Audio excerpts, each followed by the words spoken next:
My dearest Travelista, welcome to the podcast.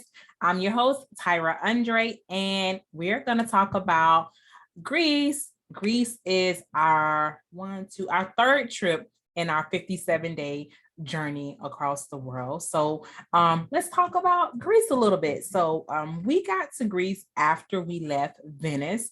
So from Venice, we had to fly back to Rome, and then from Rome to Greece. And so we did Athens, Greece. We didn't have enough time to do Santorini or any of the other islands, but I will definitely be going back and visiting some of the other islands. But the flight from Rome to Greece, it was like really, really cheap. It was less than $100 round trip per person. So I thought that was really, really good. And so we arrived into Greece. We arrived later in the evening, and I'm not gonna lie. First let's go back to the airport. The airport was pretty nice. The ride from the airport to the hotel, it was maybe about 30-40 minutes. It wasn't that long, but I will say, as we got closer to the hotel, I thought I was in the ghetto. I must say that. I thought that I was in the ghetto because I had no idea that in Athens, Greece, graffiti was like a thing. Like their rules are not super strict over in Athens, Greece, like they are here in the States, and getting in trouble for graffiti and stuff. But the side that I went to, it did have a lot of graffiti, and I had to ask somebody. I was like, "Is this the hood?" They were like, "No, this is actually the popular area." So if you get to Athens, Greece, and you see a lot of graffiti, listen, you're not in the hood, so don't be afraid. Okay, I promise you're not in the hood. And so I realized another thing when I got to my hotel.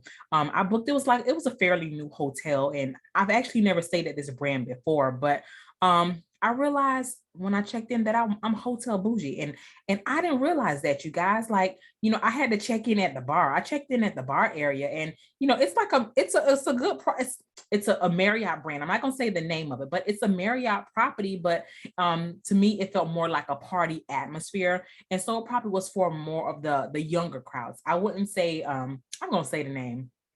We stayed at Moxie when we're in Athens, and it was my first time ever staying at a Moxie. And I like to give different hotel brands a try, but I really felt like Moxie was probably more for adults, or like the party age, because one, I had to check in at the bar. Like, I've never checked in at a bar before, but I did. I checked in at the bar, and the rooms were pretty nice. The rooms were pretty cute. On the TV, they didn't have any, like, kids channels or anything like that.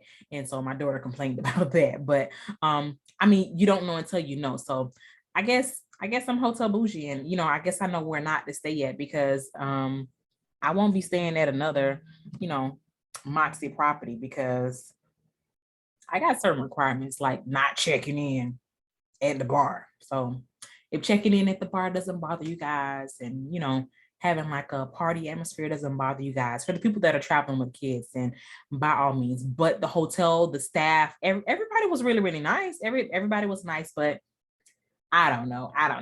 I just maybe it's just me, whatever. But let's get back to it. So we spent a few nights in Athens, and it was everything. It was completely everything.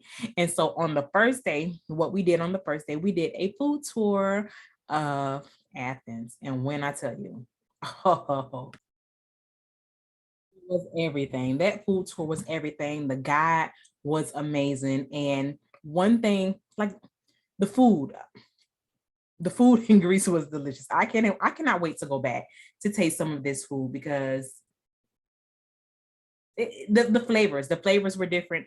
On this food tour, we did do a few different things. We did I don't drink, but we did do like wine tasting, and different olive oils, and balsamic vinegar tasting. And I've never really been into balsamic vinegar, but that was until I went to Greece and tasted some balsamic vinegar. So honey, I bring some balsamic vinegar back home.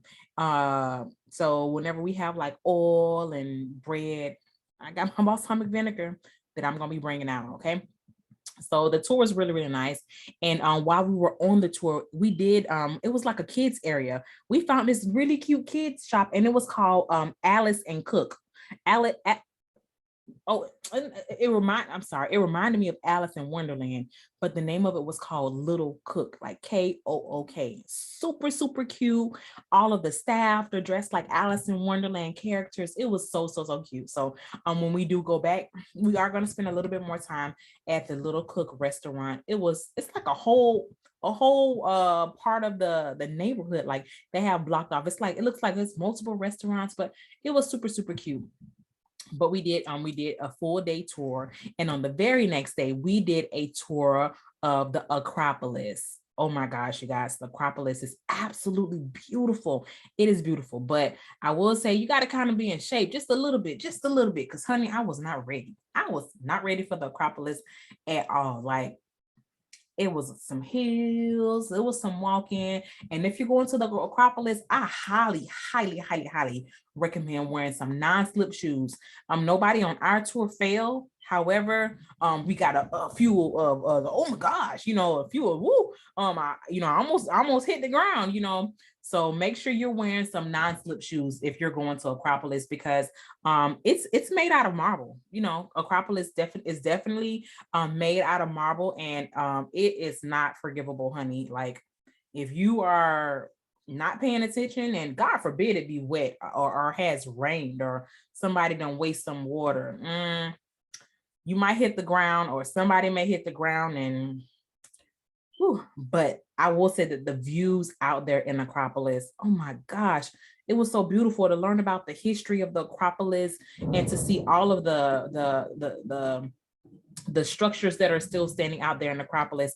Absolutely, absolutely amazing. So that was the Acropolis. We did a full day there at the Acropolis, and if you guys do the Acropolis, make sure you get there early, because if you don't get there early, honey, you're gonna be hot, like hot, hot, hot, hot. Okay. So Acropolis, we did day 2 at the Acropolis, and then the next day we kind of just chilled out just a little bit. But Greece was amazing. I cannot wait to go back. Like, I really, really wish that I had more time to visit Santorini and all of the other places. So let's talk about transportation a little bit.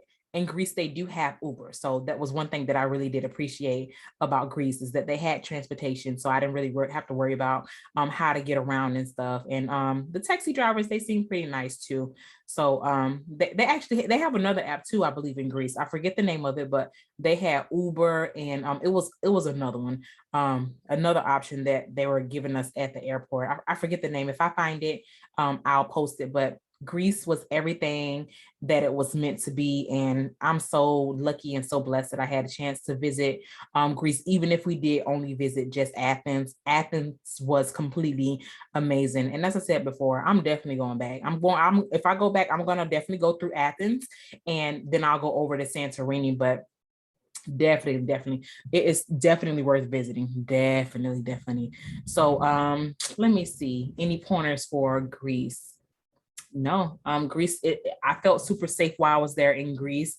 Don't get, like I said before, don't be afraid of the graffiti and stuff. They don't mean that you're in the ghetto, but it's some really, really good eateries that are in Greece. If I find the name of the restaurant that we ate at, I will put it in the comments. So that's gonna be it for Greece. If you guys have any additional questions, you guys know how to reach me. 813-GO1-FLY2. Until our next podcast, bye, Travelista, bye.